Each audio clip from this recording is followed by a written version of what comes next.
Sí, usa el micrófono. El ciclo del hombre y lo sagrado tiene el honor de presentar el día de hoy al doctor Eduardo Matos. La doctora Llorón, que ha sido la coordinadora del cerebro y el eje de este trabajo tan intenso y tan productivo, está ausente y me pidió, más que un favor, les repito, fue un honor que yo viniese a presentar al doctor Eduardo Matos. Formo parte también de la comunidad de Lina y bueno, también del programa del hombre y lo sagrado desde hace unos años. El doctor Eduardo Matos Moctezuma nació en la Ciudad de México en 1940. Soy más joven que dice que él me llevó a la escuela, en fin. Se graduó de arqueólogo en la Escuela Nacional de Antropología e Historia y obtuvo el título de maestro en Ciencias Antropológicas de la Universidad Nacional Autónoma de México.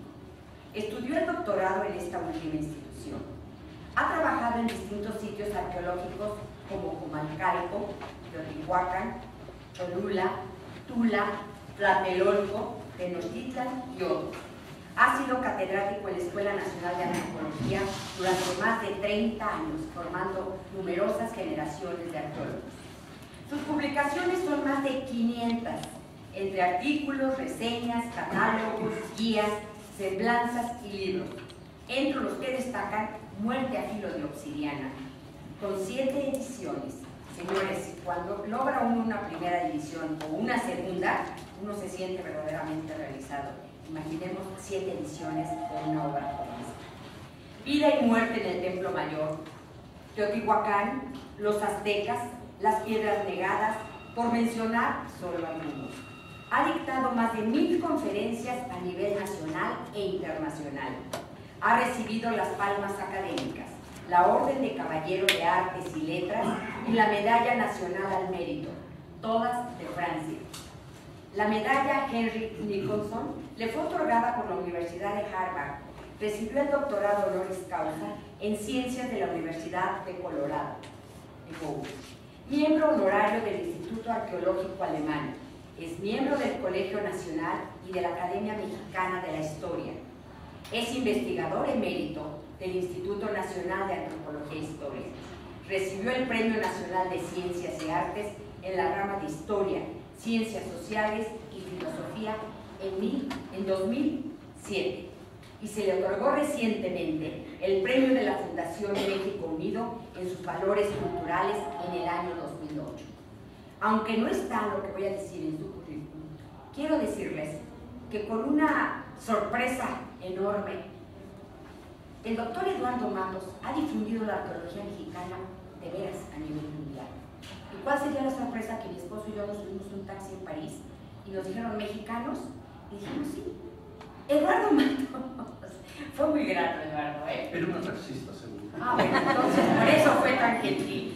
Y es que eso es el ámbito académico de nosotros. Si nos damos a conocer por diferentes instancias o trabajos, pero la labor de Eduardo Matos, no solo a partir del Templo Mayor, que adquirió de veras una magnitud y una importancia de una naturaleza nacional por nuestra propia identidad, sino internacional. Ha sido el mayor divulgador, arqueológicamente hablando, que ha tenido el Instituto de Antropología y nuestro país.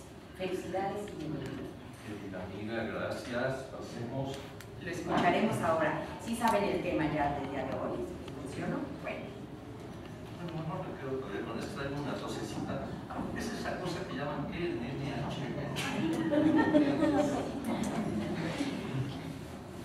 Bien, vamos a comenzar comentando para ustedes que el tema que hoy quiero presentarles es relativo a los símbolos patrios, como dice el programa. Esto que les voy a presentar es una reflexión que he estado haciendo acerca de algunas características. Espérate, es la anterior que hay que poner ahí. Es en relación, como decíamos, a los símbolos patrios, pero muy especialmente por ciertas características que presentan precisamente esos símbolos. Me refiero, obviamente, a la bandera nacional y al escudo nacional. Diversos investigadores, como Corona Núñez, Torescano y varios, se han dedicado al estudio de la bandera, es decir, de cómo surge esta bandera, cómo se compone en sus diversos apartados, en fin. Pero la reflexión que me trajo, digamos, para tratar este tema que hoy voy a presentarles, es en relación precisamente a la figura del águila parada sobre el nopal. Podríamos hacer una breve introducción sobre ese aspecto para ir, como quien dice, entrando en materia. Recuerden ustedes que son varios los códices, y vamos a poder observar alguno de ellos, en los cuales aparece este símbolo del águila parada sobre el nopal. Para empezar, este símbolo era el símbolo de Tenochtitlan, junto con el escudo o la rodela, con los 7 plumones que simbolizaban las 7 tribus nahuatlatas que habían llegado al centro de México. Ese símbolo, por ejemplo, del águila parada en el nopal y la del escudo, lo vemos presente en la lámina 1 del Códice Mendocino, ¿no? Allí, en esa lámina, podemos observar cómo el águila está parada precisamente en el centro y el nopal abajo. Es decir, no existe la serpiente, por ejemplo, que está siendo devorada ya en el símbolo nacional. Hay discusión, inclusive por algunos cronistas como Durán, en donde hablan, y hay láminas, hay 2 láminas que creo que sí traigo ahí, en las que se puede apreciar cómo existe el águila parada en el nopal en medio del lago, pero sin serpiente, y otra que sí la tiene entre el pico del ave. Por cierto, que la otra que no tiene a la serpiente está devorando pájaros, y así lo señala Durán en su escrito. Llegaron al lugar donde estaba el ave con las alas abiertas, devorando pájaros, otras aves, etc., ¿no? Entonces, como ven, no es una constante el aspecto relacionado con la serpiente. Inclusive, en piezas prehispánicas, como en el Teocalli de la Guerra Sagrada, vamos a poder observar cómo en su parte posterior tiene precisamente el águila parada sobre el nopal y trae algo que podría haber confundido con que fuera una serpiente, pero no lo es. Es el atlachinoli, el elemento que simboliza la guerra, ¿no? Las 2 corrientes que simbolizan la guerra.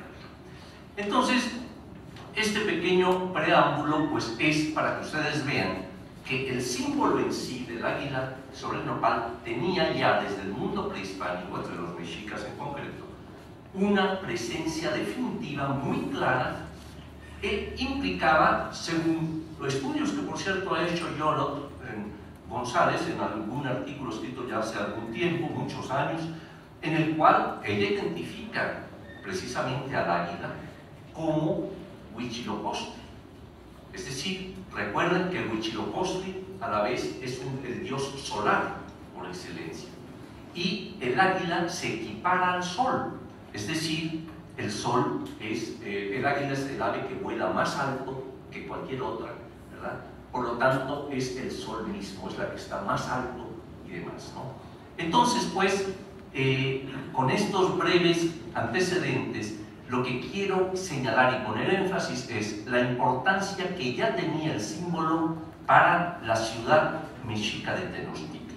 Entonces, lo primero que yo quisiera que recordaran, que este símbolo es el que representa, junto con el chimal y el escudo, a la ciudad de Tenochtitlan. Es el símbolo azteca por excelencia, ¿no? En este momento llega la conquista. Tenochtitlan, como saben, estaba en pleno apogeo. Moctezuma controlaba más de 370 pueblos, imagínense que eran tributarios de Tenochtitlan. Cortés llega, con gran habilidad se da cuenta de que se le quejan a él los primeros grupos totonacas de que están sujetos al señor que está detrás de los volcanes, a Tenochtitlan y a Moctezuma, que los tiene sujetos, que les aplica un tributo excesivo, que tienen que pagar, etcétera, etcétera. Cortés, como digo, con gran habilidad se da cuenta que ha encontrado una buena base para poder precisamente iniciar la conquista de México. Es decir, en su recorrido por la costa desde Yucatán con los mayas y demás había sido recibido hostilmente, ¿no? Allí tuvo sus primeras bajas, ¿no? Vio una actitud hostil y demás. Cuando llega al área de lo que hoy entendemos por Veracruz, al Totonacapan, la actitud es diferente por eso mismo. Estaban sujetos, les llegan las noticias de que viene alguien avanzando y que trae unas armas prodigiosas, etcétera, etcétera, y entonces los totonacas inmediatamente se quejan con él, como hemos dicho. Se crea el primer pacto entre Cortés y estos primeros 30 grupos totonacas.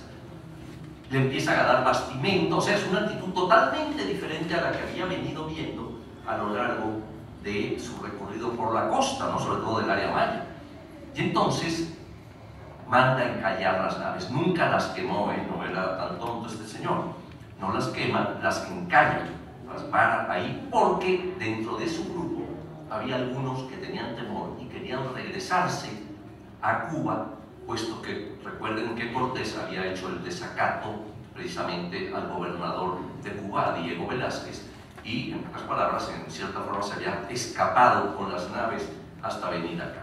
Entonces algunos querían medio regresarse, andaban allí con la cosa, y Cortés dice: no, aquí ya encontramos un lugar de apoyo, encallen estas naves y vámonos para adelante. Y ahí empieza su recorrido.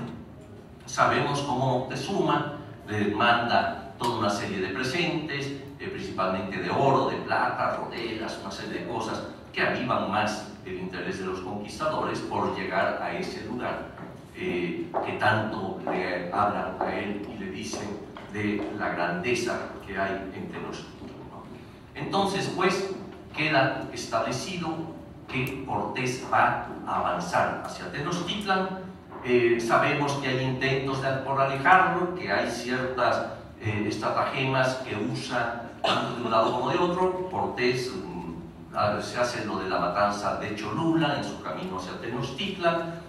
Por otro lado, se sabe que estaban agazapados contingentes mexicas para esperarlos por determinado paso para acabar con ellos, pero se les avisa y logran evadir ese problema los españoles y sus aliados indígenas.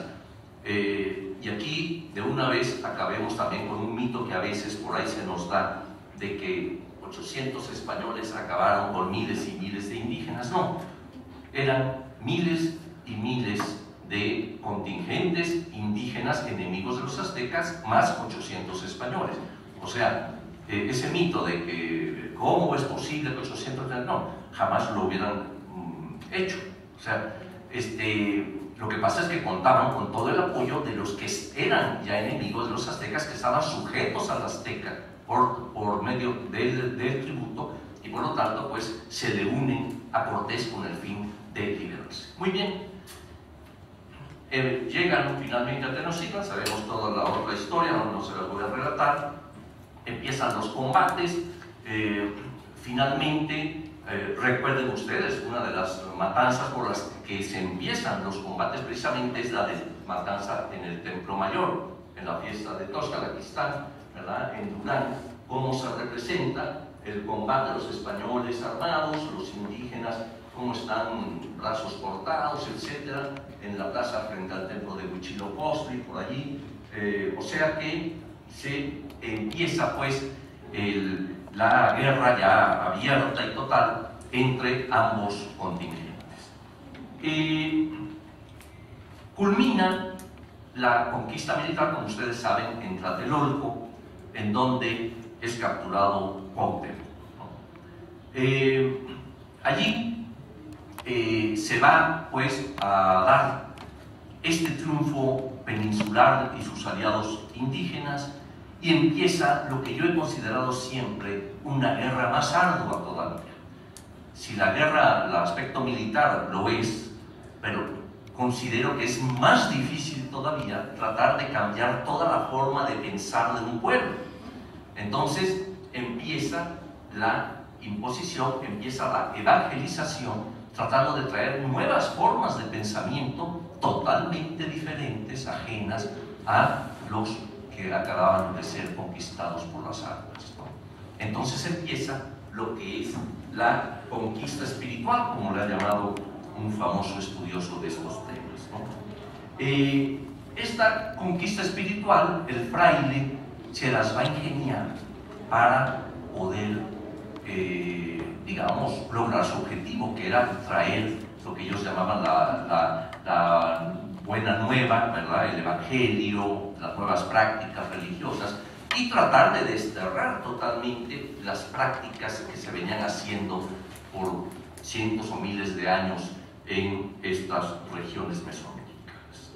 Entonces, pues, esta conquista espiritual va a llevar al fraile a ingeniarse, a saber cómo puede él ir imponiendo esa nueva forma de pensamiento.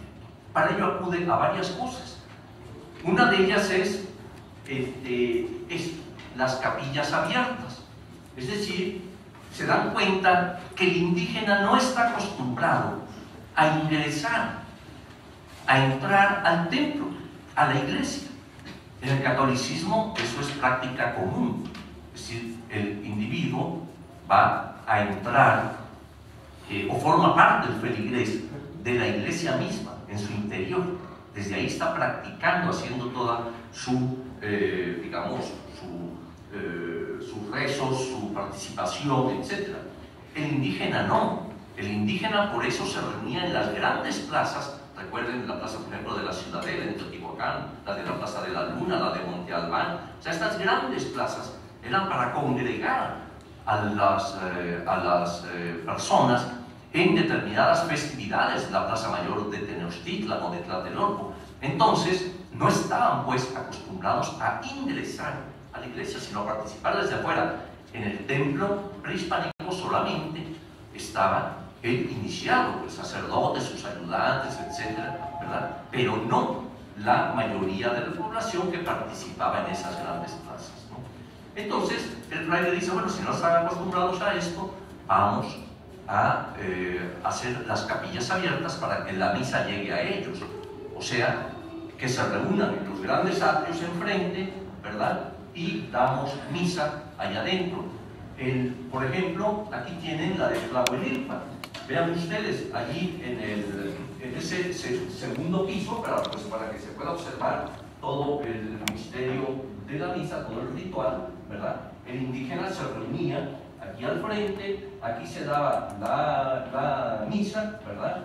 Y entonces de esta forma iban poco a poco integrándose para después ya poco a poco también hacer que fueran entrando a las iglesias, ¿no? Para participar en estas cosas, ¿no?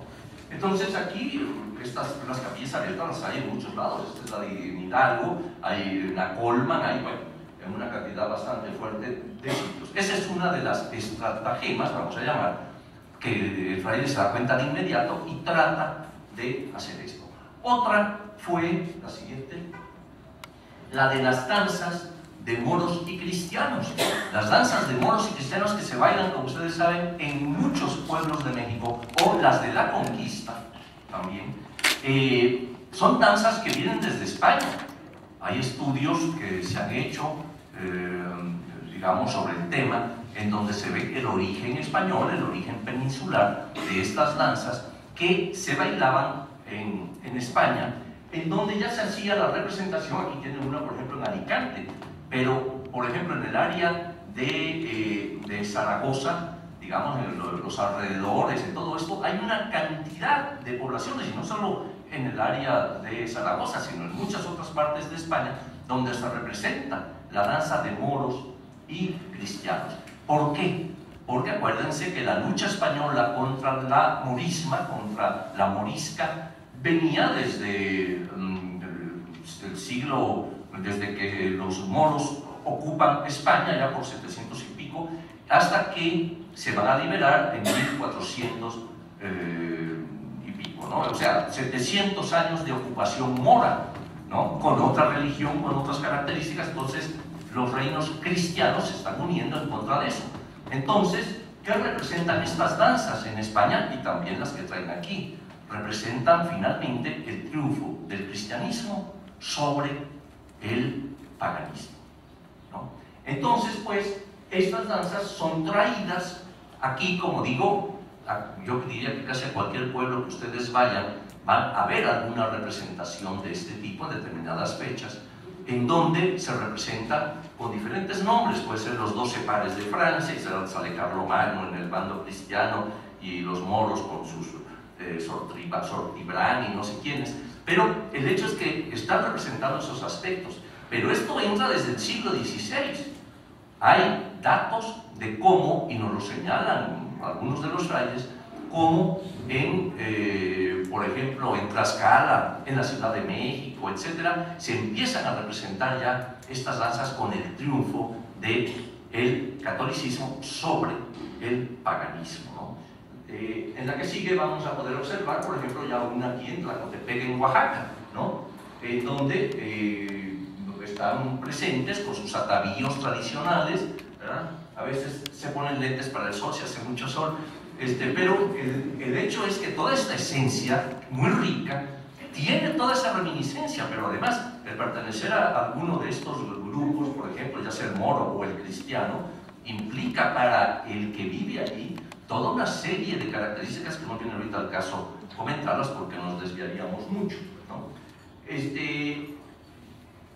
Otra forma de evangelización que se va ingeniando el fraile. Bueno, esto de las danzas lo hacían porque se dan cuenta que en sus ceremonias, en sus ritos, los mexicas principalmente y otros grupos del centro de México, que es donde se inicia la conquista de todo lo que será lo que hoy es México, se dan cuenta que son ceremonias que duran varios días, que son ceremonias a Tlaloc, etcétera, que implicaban danza, que implicaban canto, que implicaban todo esto. Entonces dicen, hombre, pues viene muy a tono, además de que lleva un mensaje evangelizador, es decir, el triunfo del cristianismo, ¿no? Entonces empiezan a proliferar, en tal grado que, como digo, actualmente, después de 400, 500 años, esto está predominando de una forma muy fuerte en muchas poblaciones de México, ¿no?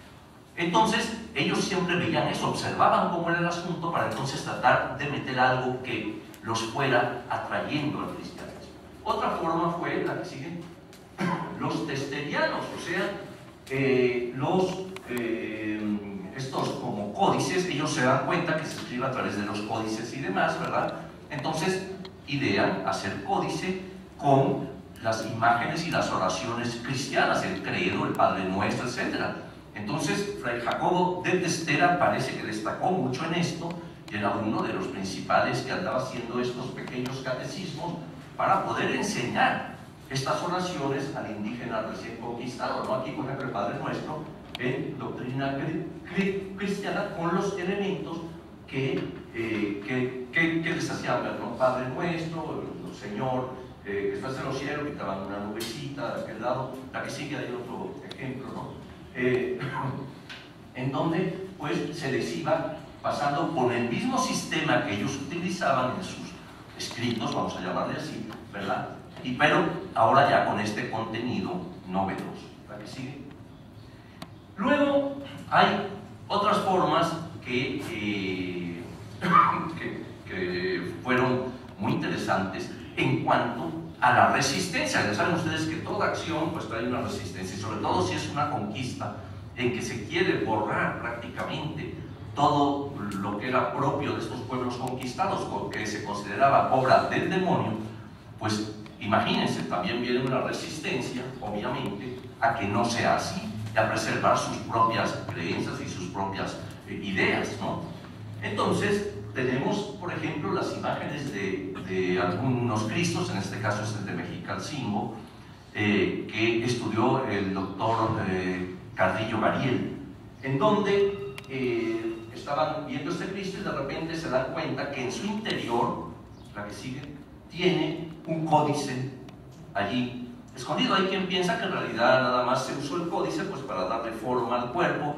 Otros dicen no, lo que pasa es que estaban resguardando el códice ahí adentro, su libro sagrado, y cuando van a rezarle a Cristo realmente están implorando a lo que representa, a lo que está en su interior, ¿no?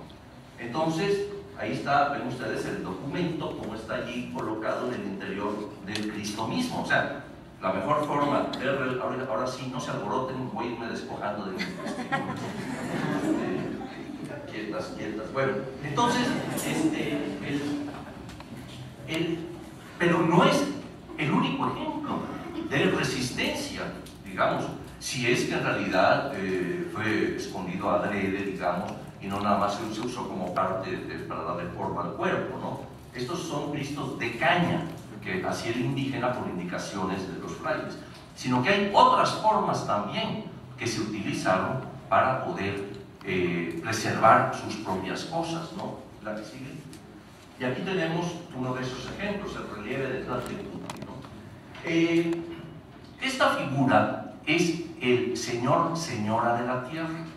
Es una figura que se labraba, pero siempre iba colocada boca abajo. ¿Por qué?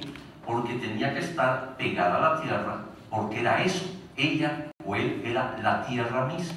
Entonces tenía que estar pegada a la tierra, no estaba a la vista por lo general. Se han encontrado más de 40 figuras de estas, algunas en vasija, pues están en la parte de abajo. La Coatlicue, todos conocen esta escultura monumental que está en el Museo de Antropología, en la parte de abajo tiene un Tlaltecutli, o sea que estaba asentada sobre el Tlaltecutli. Un famoso chacmol que apareció en la calle de Venustiano Carranza tiene abajo el Tlaltecutli, y así hemos encontrado en el Templo Mayor también bloques en las cuales está precisamente la figura de esta deidad, ¿no? Entonces, se le tenía miedo, se le tenía temor por la función que tenía, que era la de devorar a los cadáveres. Esta figura devoraba a los cadáveres y los paría, de allí las piernas abiertas en posición de parto, con las manos levantadas, en donde se separía las esencias del individuo que había sido devorado para que se fueran al lugar del destino que se le hubiera llegado a deparar, el Mictlán, el acompañado al sol, etc., ¿no? Entonces, ¿qué es lo que ocurre? El fraile le dice también al indígena: oye, venme también, hay que destruir todo esto, pero venme apartando por aquí bloques para hacer mis columnas coloniales, para mis conventos, para mis iglesias, etc. Entonces el indígena se las ingenia para separar los bloques en que estaba Tlaltecutli. Y entonces, digamos que, como explicar, digamos, aquí está el bloque, Tlaltecutli está aquí, y lo que hacen es aquí arriba empezar a tallar ya la forma colonial, ¿verdad? Y abajo dejan esto. Entonces he escrito por ahí y dicho, bueno, imaginemos esa escena, ¿no? Pasa el fraile o el alarife y dice, oye, que tenéis uno de vuestros monstruos allí, que estáis clavando, digo, no se preocupe, su merced, va a quedar boca abajo. Ah, bueno. Entonces, pues, son formas de resistencia. ¿Por qué? Porque hemos encontrado varios, no uno, varios de estas figuras que en realidad tienen encima la columna colonial. No hemos encontrado que haya otro dios que se hubiera utilizado así, sino es tal, por la misma posición que debería de guardar. Bien, la que sigue. Bueno, y ahora ya vamos a empezar a entrar en materia. Lo he querido, primeramente, como les dije al principio, resaltar el símbolo del águila y el nopal, ¿no? Ahora vamos a entrar a otro elemento también muy importante de evangelización, que es la Virgen de Guadalupe, ¿no? La Virgen de Guadalupe tiene sus antecedentes en España.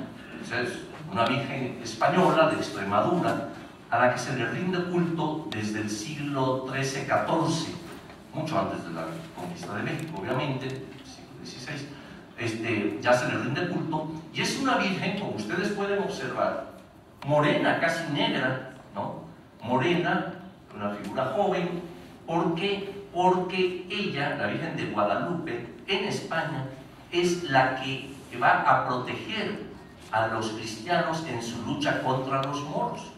Es decir, que va a tener un éxito tremendo, a grado tal que uno de los reyes españoles le ofrece a la Virgen de Guadalupe que le va a levantar un santuario enorme, hermosísimo, si lo ayuda en la batalla del Salar. Se lleva a cabo esta batalla, triunfa sobre los moros, ¿no? Estoy hablando, no sé, del siglo, esto ocurrió por el siglo XIV o XV, por ahí, ¿no?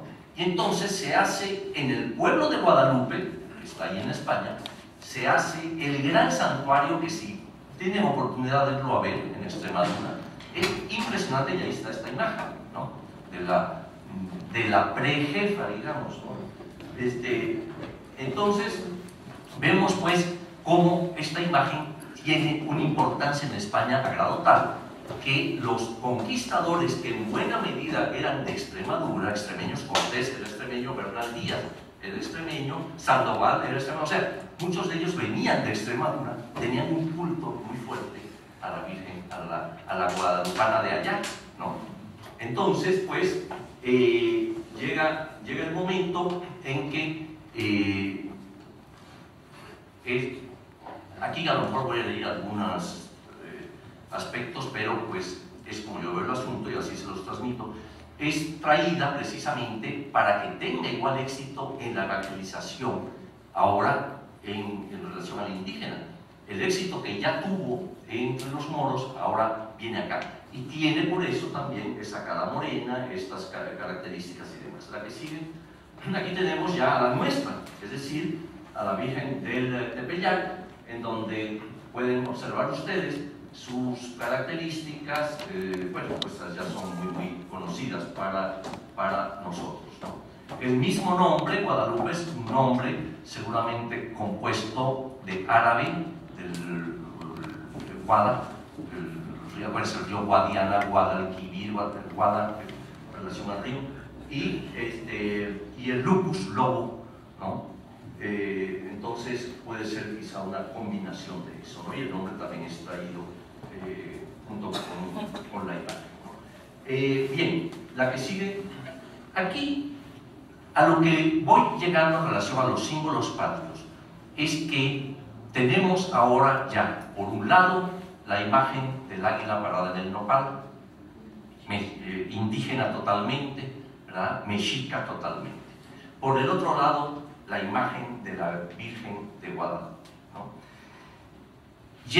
Pasan los siglos, llega el momento de la independencia, y la imagen que, como bien sabemos, toma Hidalgo y que le va a servir para aglutinar al pueblo, digamos, alrededor del movimiento independentista, es la de la Virgen de Guadalupe, ¿no?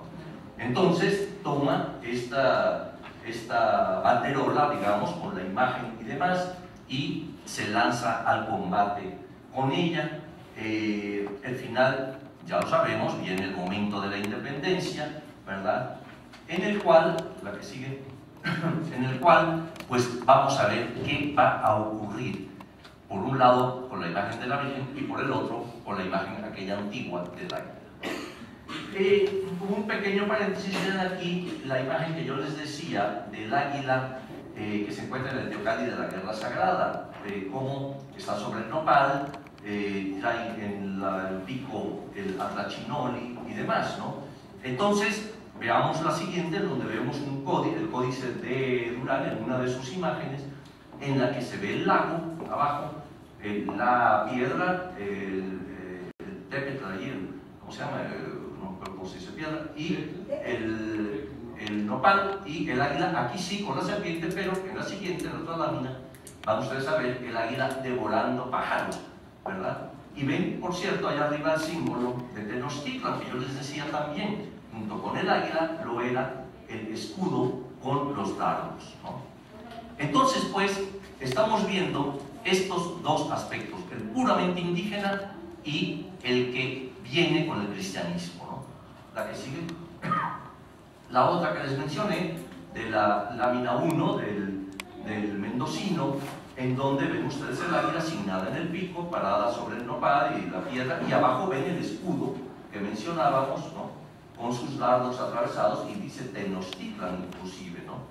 La ciudad lacustre, ahí se ven sus canales, sus dos canales simbolizando las cuatro parcialidades, los cuatro barrios en que se dividió desde que se fundó la ciudad, etcétera, etcétera, ¿no?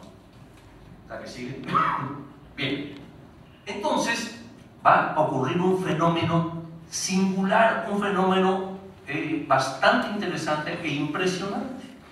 Resulta que en el siglo XVI el águila parada sobre el nopal, que representaba a Tenochtitlan, lo que había sido vencido, lo que había sido destruido, sus templos, el mismo fraile Toribio de Benavente, Motolinía, nos relata lo que fue la destrucción de México, nos la relata inclusive comparándolo con las 7 plagas de Egipto, ¿no? Entonces imagínense la envergadura que tuvo esta destrucción, el tumbar ídolos, y se encuentra arqueológicamente, este templo mayor fue arrasado hasta los cimientos, por ejemplo, ¿no? Entonces, sin embargo, pese a esa destrucción, el símbolo mexica va a perdurar. O sea, el águila parada sobre el nopal, la pueden observar aquí, aparece y es incorporada curiosamente a las primeros construcciones, digamos, cristianas en los conventos, por ejemplo. Aquí tienen estas, ¿verdad? En Yuriria y Tulpetlán, en el siglo XVI, incorporan este elemento, teniendo ellos, sin embargo, me refiero a los españoles, su águila bicéfala, que era el símbolo de los Austria, etcétera, que podrían haberla puesto allí. Pues no, ponen el águila azteca, ¿no? Entonces dicen, no, caray, pues, qué interesante, ¿no? Por lo menos suena un tanto cuanto curioso, por lo menos, ¿no? Bien, la que sigue. Carlos V manda como escudo de la ciudad el que ven aquí. Este es el escudo de la ciudad novohispana, ¿verdad? De México, el que había sido Tenochtitlan, es enviado, y ustedes ven aquí cómo se representa el lago con la torrecita en medio, 3 puentes, ¿verdad? Como las calzadas, y los 2 leones rampantes, ¿no? Este es el símbolo que manda precisamente Carlos V, ¿no? Pero, digamos, claro, es utilizado todo esto. Sin embargo, el otro símbolo mexica sigue avanzando, así que sigue siendo utilizado a grado tal, la que sigue, que, bueno, aquí me adelanté un poquito, que inclusive, por ejemplo, en el ayuntamiento, en el siglo XVII, en el siglo XVIII, el símbolo es el águila parada sobre el nopal, ¿no? Hay un caso curioso, a finales del XVI, resulta que los alumnos de los jesuitas hacen una gran, conmemorando que un papa había enviado unas reliquias de santos a la Nueva España, ellos hacen toda un paseo, ¿verdad?, con pendones y cosas, como homenaje al papa y a los huesecillos estos que se habían enviado de algún santo, ¿verdad? Y lo que portan, esto fue hacia 1572, 73, los jesuitas ya llegan muy tarde, mucho después que los franciscanos, agustinos y dominicos, ¿no? Sin embargo, en uno de los pendones lo que portan es el símbolo de las, ellos dicen es el símbolo de la ciudad, el águila sobre el nopal, ¿no? O sea, entonces pues viene, ya pasan el tiempo y viene ese movimiento independentista que habíamos visto como Hidalgo tomaba este elemento, ¿no?, de la Virgen de Guadalupe como elemento aglutinador, elemento que va a unir al pueblo en contra de lo que representa España. Curiosamente, la Virgen de Guadalupe se le declara capitana del ejército insurgente, ¿no? En cambio, la capitana del ejército realista era la Virgen de los Remedios. Por ahí escrito algo que se llama la Guerra de las Vírgenes, ¿no? Entonces, la de Guadalupe es, ahora sí que la nuestra acá, y la de el ejército realista es precisamente la Virgen de los Remedios, ¿no? Entonces, empieza el movimiento, pero vean, por ejemplo, Morelos, aquí, vean el escudito allá arriba, ¿qué es lo que tiene? El águila parada sobre el nopal. y acá en una de las banderas el águila parada sobre el nopal. Entonces hay esta presencia constante de ambos símbolos, de ambas imágenes, digamos, que están presentes constantemente. La que sigue.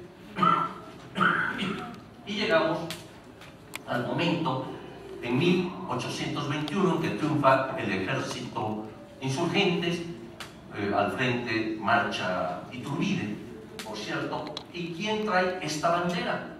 El ejército trigarante de las Tres Garantías entra precisamente con esta bandera, primero en diagonales, pero ya con los colores que van a perdurar en la bandera, o sea, puestos en otra posición, pero el blanco, el verde y el rojo, ¿no? Y con estrellas, ¿no? El mismo Iturbide, ya una vez consolidado el triunfo, vencidos los españoles, etc., va a establecer ya la bandera definitiva, o sea, por un decreto y demás, ya enderezan las barras, ¿verdad?, los colores, y ponen en el centro el blanco. ¿Recuerdan ustedes lo que representa el blanco? Representa la pureza de la religión católica. Y además se declara en ese momento que la única religión que va a haber es la religión católica, que no se permite ninguna otra. Entonces, fíjense bien, se instaura la religión católica, el color blanco la representa, ¿verdad? Y sin embargo, ocurre que el águila queda en medio, en aquello que representa la religión católica, en vez, y aquí viene lo que yo quiero que ustedes observen, en vez de que quedara la imagen de la capitana del ejército insurgente, que es la Virgen de Guadalupe, lo que queda es el símbolo pagano azteca, ¿no? Ahí está, en las primeras, esta es la de Iturbide, el escudo de Iturbide, y abajo otra de las banderas. Lo que queda es esto, después de que se ha declarado que la religión católica es la única, de que ella comandaba a este ejército, que Hidalgo lo había enarbolado y demás.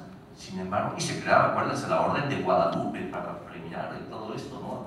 Entonces, toda una serie de relación, pero no queda en los símbolos máximos nacionales, ¿no? La que sigue. Aquí la tenemos, inclusive llega a perdurar en los imperios, ¿no? En el del mismo Iturbide y luego en el segundo, en el de Maximiliano, se conserva todavía para siempre la imagen, como pueden ver, del águila parada sobre el nopal, ¿no?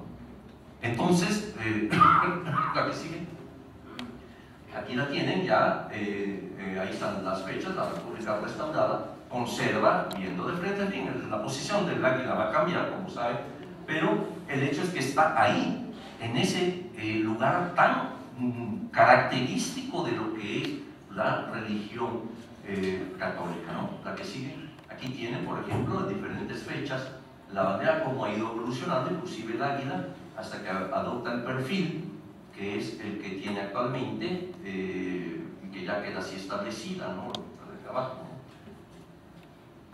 La que sigue, bueno, ahí está, tal como la vemos hoy.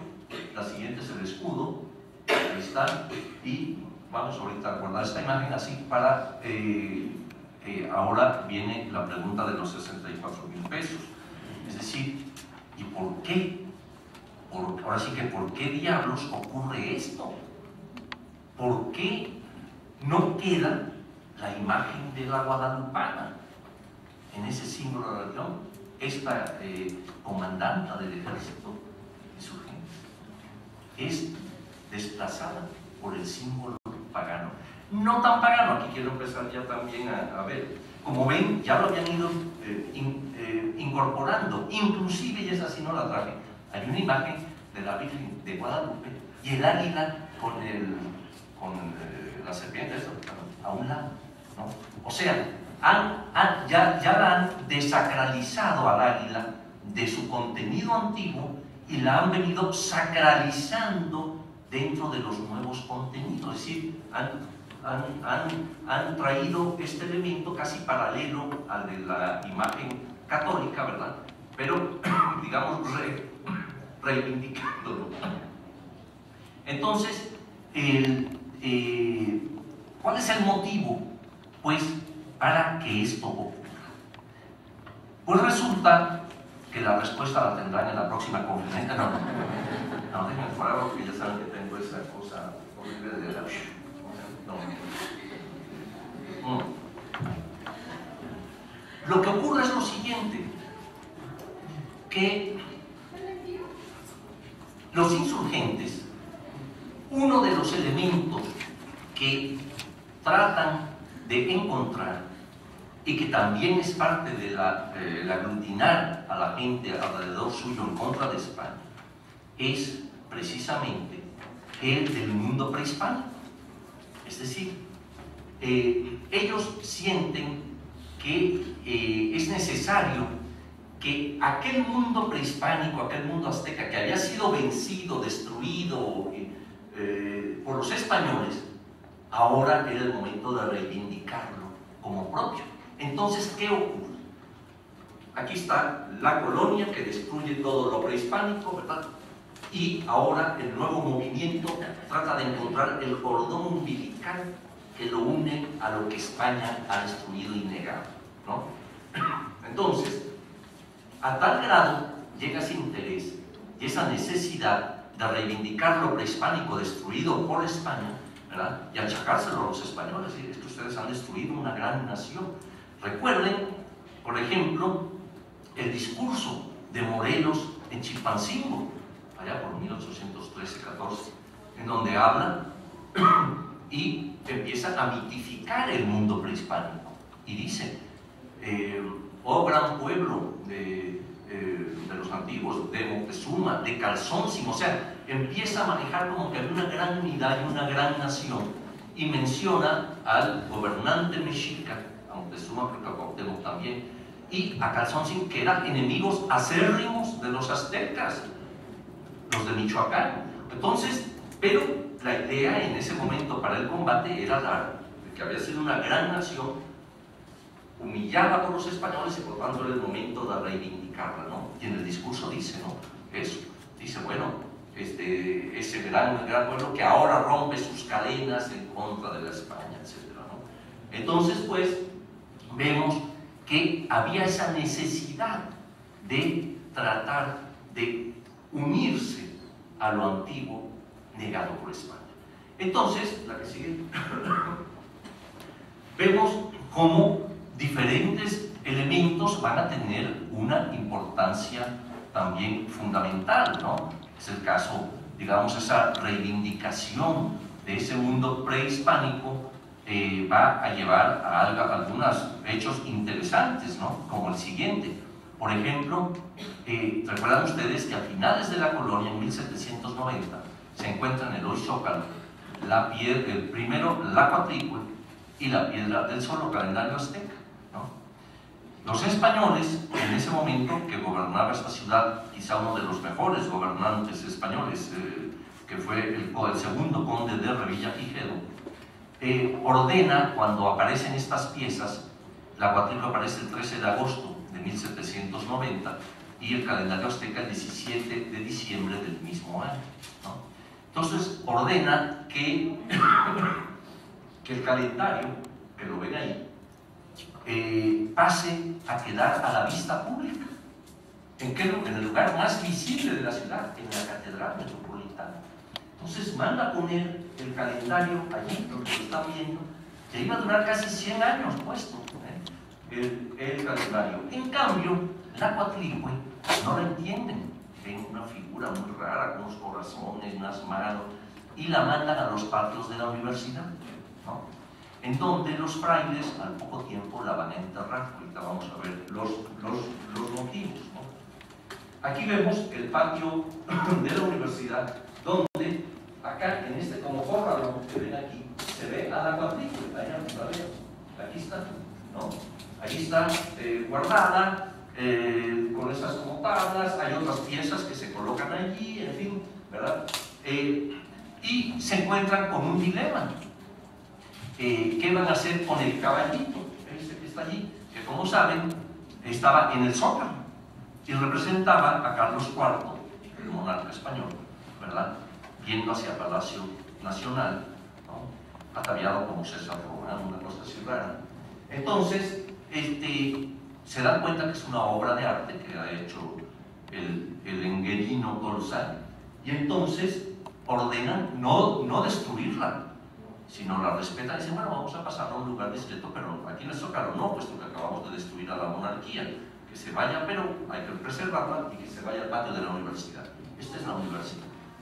Pero la Coatlicue, esa que está aquí, antes de la independencia, resulta que estaba precisamente colocada en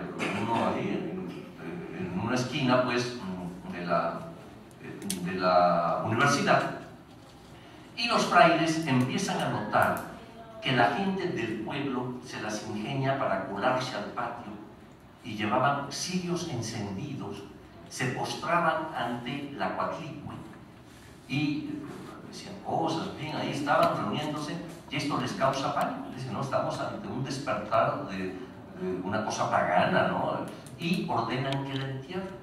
Entonces, esa enterrada, ahí mismo en los patios de la universidad, se le entierra a esta figura de la Coatlicue.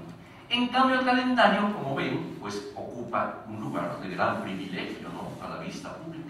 ¿Por qué es esto? Hay motivos muy interesantes. Resulta que por aquellas épocas, finales del siglo XVIII, España estaba siendo atacada por sus enemigos europeos, y la atacaban diciéndole que habían venido aquí con un afán del oro, el oro era lo que les interesaba, que habían impuesto brutalmente la religión católica, etcétera, etcétera, ¿no? Y que por lo tanto la conquista no tenía ningún mérito, como decía España, porque había sido hecha sobre pueblos bárbaros, ¿no? Eran indígenas allí, ¿verdad?, que no tenía ningún chiste haberlos conquistado, de lo que alardeaba tanto España y demás. Entonces, cuando aparecen estas piezas, ve el rey que el calendario es una pieza totalmente circular, que tiene la cuenta de los días, además, etcétera. Se le considera en aquel entonces, con el primer estudio que se hace por parte de don Antonio de León y Gama, que es un almanaque, un calendario. De ahí empieza la cosa de qué es el calendario, porque tenía estos días, círculo perfecto, labrado, digamos, con otras piedras duras, lo cual implicaba el ingenio, ¿verdad? Y con esto, colocándolo en la vista pública, se iba a desmentir a los enemigos de España en Europa, es decir, no, en México ha salido un monumento que dice que no eran bárbaros, que eran muy adelantados, y es más, que hacían ya un círculo perfecto, que tenían todo un calendario, que eran tan ingeniosos que labraban sin uso del metal, del hierro, etcétera, ¿no? Entonces imagínense, ¿no?, lo que son las cosas. Unos siglos antes las destruían, las enterraban, las acababan, y después las reivindicaban para su propia cosecha. Obviamente a la Coatlicue, como digo, no le entendían, no le encontraban pies ni cabeza, porque no los tiene, además. Por pies tienen unas garras y no hay cabeza. Lo que ustedes ven con cabeza son dos chorros de sangre que salen y se encuentran del cuello cercenado. Entonces, pues, llega a ocurrir esto, entierran a la Coatlicue. Humboldt pasa en ese instante por la Nueva España hacia 1803, por ahí, ¿verdad? Y va a ver el calendario porque quiere estudiarlo, hace sus apuntes, sus notas, y pregunta, ¿no?, oigan, ¿y dónde está la otra pieza? Porque acababa de leer el libro de León y Gama, donde hablaba de estas dos piezas, ¿no? ¿Y dónde está el otro monumento? No, pues está en la universidad. Entonces va a la universidad, a ver a los frailes, ¿dónde está una diosa que dicen que está aquí? Pues me imagino a aquellos, ¿no? Pues dile tú que la enterraste, no, pues dile tú. Porque además Humboldt traía cartas de Carlos IV, ¿no? O sea, entonces, total, que le dicen, no, pues fíjese, ahora sí que fíjese a usted que la enterramos. ¿Y por qué? Pregunta él, y todo eso lo escribe él, ¿no? Porque no la queríamos oponer a la juventud mexicana que aquí estudia en la universidad. Mentiras, ¿no? Era porque se metían, y lo sabemos por la carta de un fraile, precisamente, que en realidad iban los grupos del pueblo ahí a ver a la deidad, ¿no? Entonces, pues, se crea el problema y Humboldt quiere verla. Les dice, oigan, cabe, la quiero observarla para estudiarla. Se negaban los frailecillos y como buen sabio, el sabio Humboldt, sabe que para que la cuña apriete tiene que ser del mismo palo, va con el obispo de Monterrey, de Linares, y le dice, que se llamaba don Feliciano Marín, dice, oiga, don Feliciano, estos cuates no me quieren desenterrar la piel, pero como que no, pues sí, yo soy obispo, aquí vas, y se la desentierra, la observa, ya la estudia, y yo creo que no acababa de darse la vuelta cuando ya estaban volviendo a enterrar. Bien, cuando viene el momento de la independencia, Guadalupe Victoria da la orden de que sea exhumada y la manda a los patios de la universidad. Por eso es que la encuentran en los patios de la universidad, nada más que la exhuman y la ponen también allí en esta posición, y ya se ordena que se mande también al caballito al mismo lugar, ¿no? Entonces ahí queda, ahora sí que como dice la canción, frente a frente y sin hablar, la obra genial de Tonzal y la obra genial del escultor azteca, ¿no? Bien, entonces pues, pero esto es para darles a entender la importancia que el movimiento independentista le estaba dando a los monumentos prehispánicos, a grado tal que el mismo Guadalupe Victoria firma el decreto para la fundación del Museo Nacional. O sea, él da la orden, claro que por los momentos que se vivían y todo, apenas empieza ahí por un cuarto, y en fin, hay muchas vicisitudes, pero el hecho es que tienen ese interés, y no solo eso, sino que reeditan la obra de León y Gama, que hablaba precisamente del hallazgo de la Cuadrico y de la Piedra del Sol, la vuelven a reeditar por órdenes de los diputados al Congreso mexicano. O sea, ven que la importancia de esto y la mandan pues a reimprimir esta obra para que sea conocida, ¿verdad? Con ese afán de encontrar, como digo, ese cordón umbilical que los uniera al México destruido por España. ¿La que sigue? Aquí vemos el antiguo museo ya inaugurado por, en este caso ya es por Maximiliano, ahí ven la piedra de Tizoc, la que sigue. Allí tienen precisamente la de Tizoc, que apareció un mes después que la Piedra del Sol, o sea, aparece en enero de 1791. La Cuadrico allá atrás, ya pueden observarla con todas sus características, la que sigue. Y finalmente, pues solamente hacer una reflexión sobre lo que es esta presencia de ese mundo prehispánico, inclusive en la actualidad, donde en ocasiones quizá no nos damos cuenta de la fuerte presencia que esto tiene. No solo, por ejemplo, en la lengua que se hablaba, nosotros cotidianamente estamos usando términos en náhuatl que no nos damos cuenta. Nosotros decimos, oye, pásame el chocolate, es un término náhuatl. Oye, el tomate, es un término náhuatl. Oye, tú eres mi cuate, es término náhuatl. Oye, apárate con el mecate, es término náhuatl. Y así les voy a decir 100.000, el doctor León Portilla ha estudiado eso maravillosamente, ¿no? Pero hasta nuestras delegaciones, aún, vean ustedes, ¿verdad?, guardan los nombres de las antiguas ciudades contemporáneas de Tenochtitlan, ¿no? Coyoacán, Iztapalapa, Tepeyac, Tlatelolco, etc., con sus glifos, ya unos tomados de los glifos antiguos, como el de Tlatelolco, que es que está acá abajo, ¿verdad? Pero ven ustedes cómo hay una presencia, y qué decir en la gastronomía y en costumbres y cosas, pues es tremenda esa presencia de ese mundo prehispánico que en realidad se quiso, digamos, reivindicar al momento de la independencia nacional.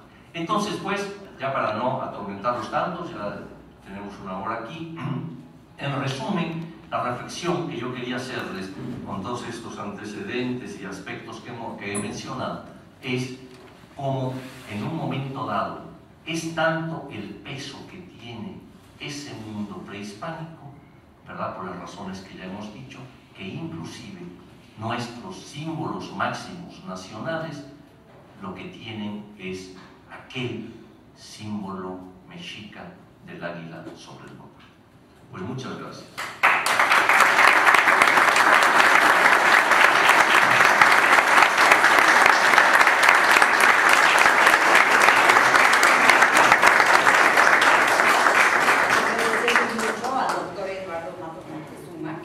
de su fuerte alergia, que no es influenza.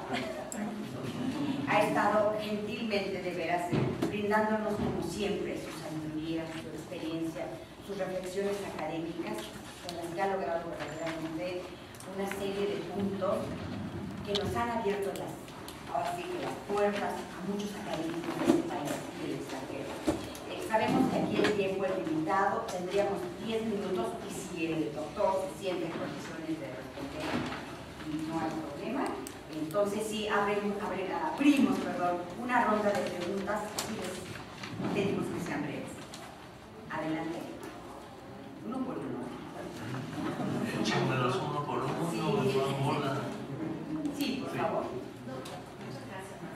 Doctor, realmente me apena porque por más que intenté salir de la escuela a las 7, llegué y ya estaba avanzada. Se perdió lo mejor. No, doctor, y me siento sumamente enojada porque desde que vi la programación yo lo único que me interesaba era ver al doctor Marcos. Y me interesaba además de su prestigio y por todo lo que usted se representa como ese avance para nosotros como mexicanos, como profesores, como estudiosos.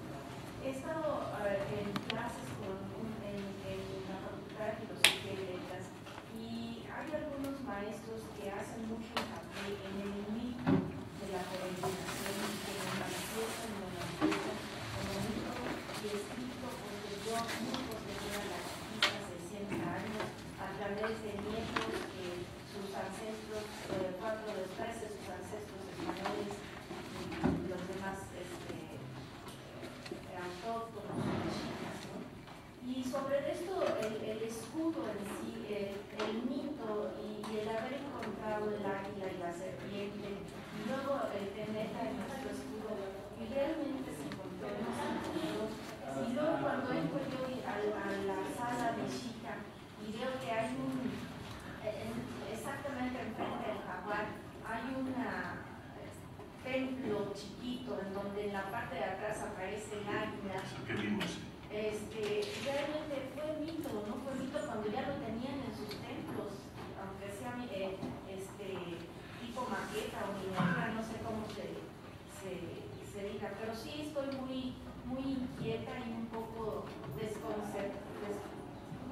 Sí, mire, no se inquiete usted tanto. El asunto es el siguiente. Hay varias posiciones de estudiosos en cuanto a la famosa proveniencia desde Aztlán a Tenochtitlan, ¿no? Hay quienes dudan que haya ocurrido esa llamada peregrinación. Hay otros que la apoyan y dicen, no, sí, hay datos suficientes para aseverar que vienen desde allá, vienen desde este sitio que no se sabe dónde están, o sea, no se ha podido ubicar plenamente, ¿verdad? Y de que llegan a Tenochtitlan, ¿no?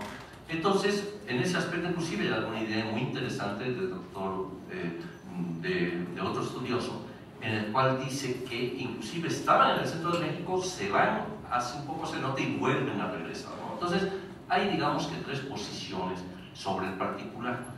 Ahora bien, en cuanto a fuentes, a documentos del siglo XVI, tenemos que algunas fuentes de cronistas indígenas y otras también ya de frailes, etcétera, por lo menos en 10 fuentes aparece de que sí vienen de un lugar en el norte, ¿verdad?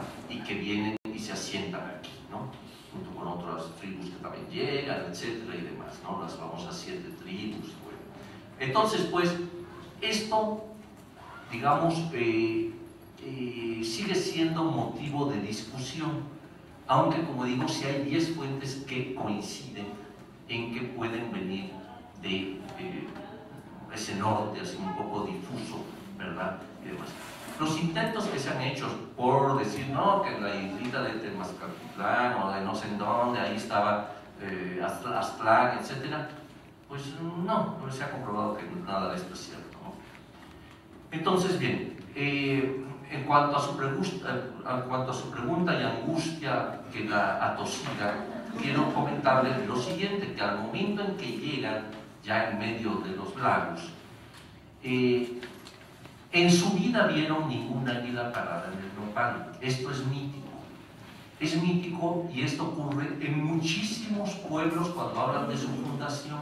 Siempre se trata, y hay estudiosos como Mircea y otros, en donde ven cómo los pueblos tratan siempre de legitimizarse a través de un hecho relacionado con los dioses, ¿no? Entonces, pues, en el caso del pueblo hebreo era tal símbolo, en el caso del pueblo no sé cuántos era otro símbolo, así, ¿no? O sea, estos símbolos se van creando con algún hecho importante que le interesa a ese pueblo resaltar. En este caso es el águila parada en el nopal. ¿Por qué? Porque el águila era Huitzilopochtli, era su deidad, casi diríamos de la guerra primordial, en fin, ¿verdad? Que es esa águila. Entonces ellos dicen que Huitzilopochtli les ha dicho que donde vean esa señal, ahí se van a establecer, ¿no? Y entonces llegan aquí. La realidad la conocemos, porque hay otras fuentes que nos relatan claramente que los mexicas estaban en Chapultepec, se meten en una serie de problemas allí, tienen que emigrar, vienen bordeando el lago, ¿verdad? Y entonces Tezosomo de Azcapotzalco, el señor de Azcapotzalco, era el que tenía el control de cierta parte del lago. Entonces los mexicas llegan con él y le dicen, ¿no? Es decir, señor, te vamos a ser tus tributarios, ¿no?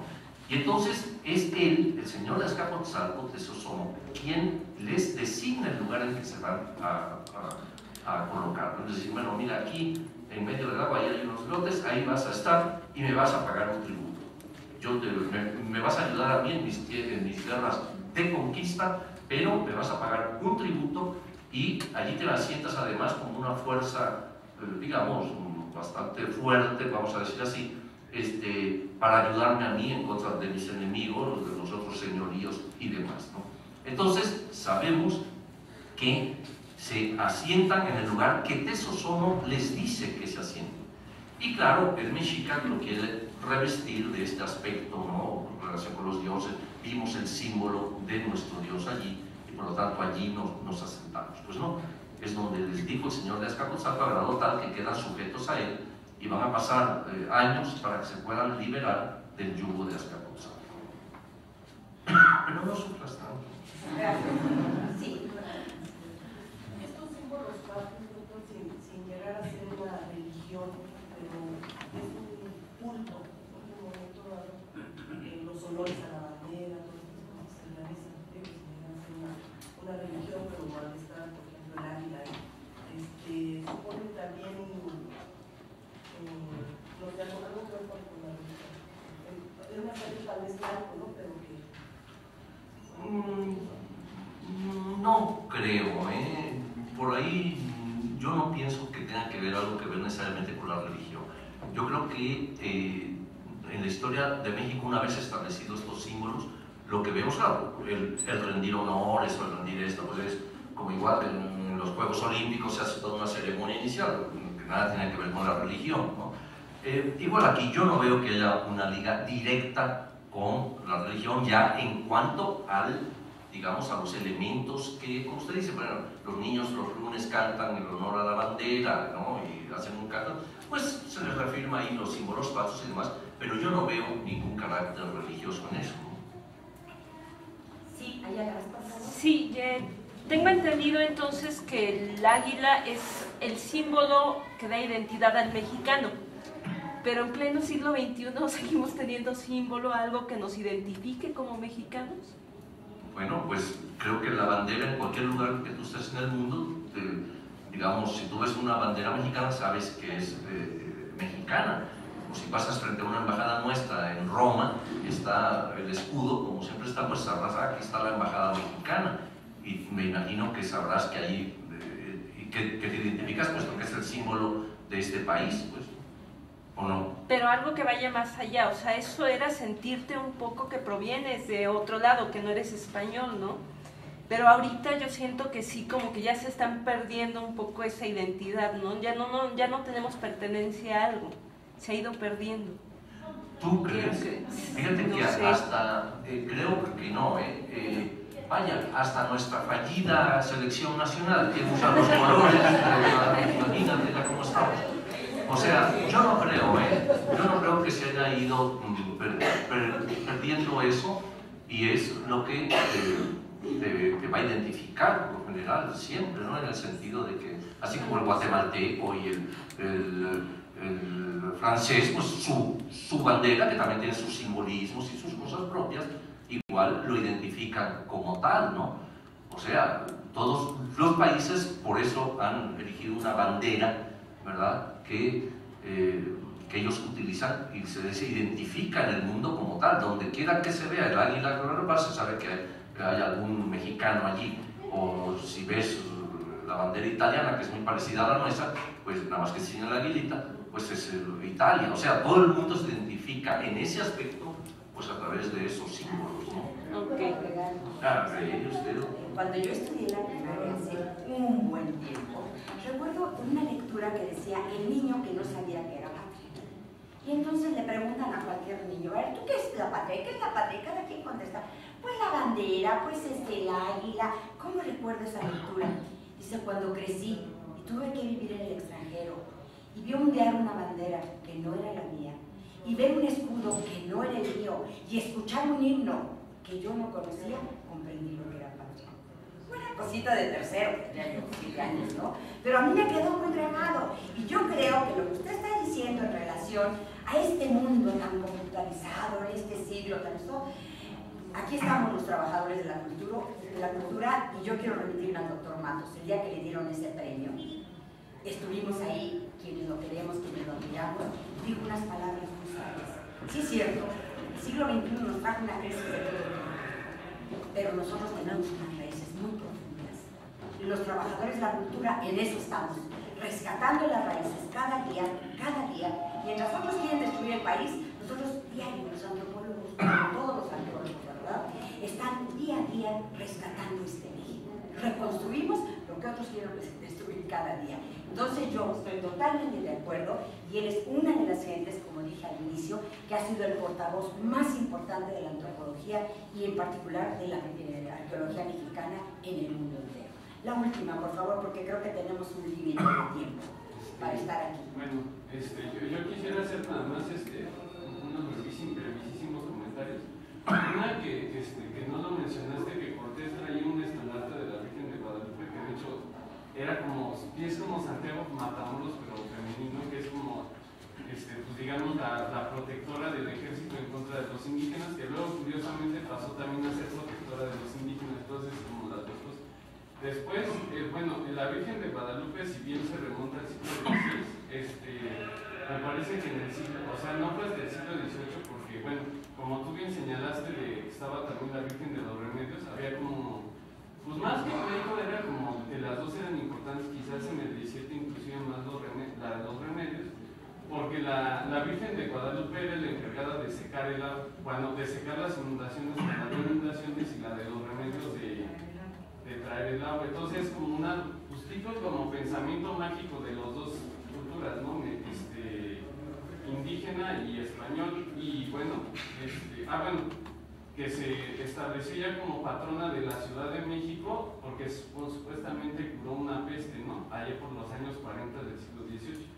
Pero, bueno, quizás algo que sí se hubiera pensado importante señalar es que los símbolos patrios, digamos, primero eran de la Ciudad de México y después como que se impusieron, ¿no?, sobre todo en el siglo XIX, a todo México, como diciendo, pues ustedes se van a tener que identificar con nosotros. Y bueno, ya como unas preguntas que eso sí es duda, que nunca lo he sabido, ¿qué significan los 10 nopales que hay alrededor del escudo de Carlos V? Y segundo, digamos, alguien ha estudiado, porque pues tampoco he visto en ningún lado, qué significación o qué representa los dibujos que tienen en el vestido de la Virgen de Guadalupe, y hasta ahí. Bueno, a tus 50 preguntas,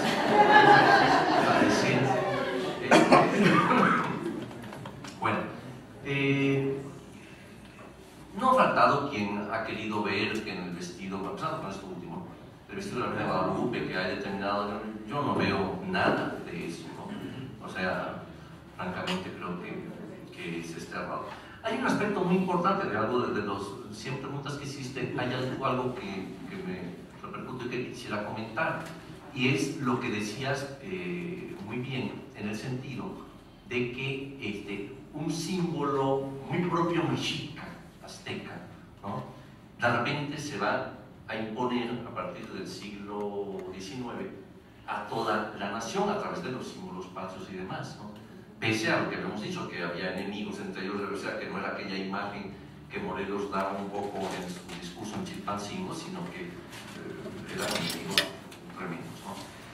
Sin embargo, llega a tal grado ese elemento que, fíjate en un detalle que te voy a dar para que atormentes al próximo que vaya a hablar de esto.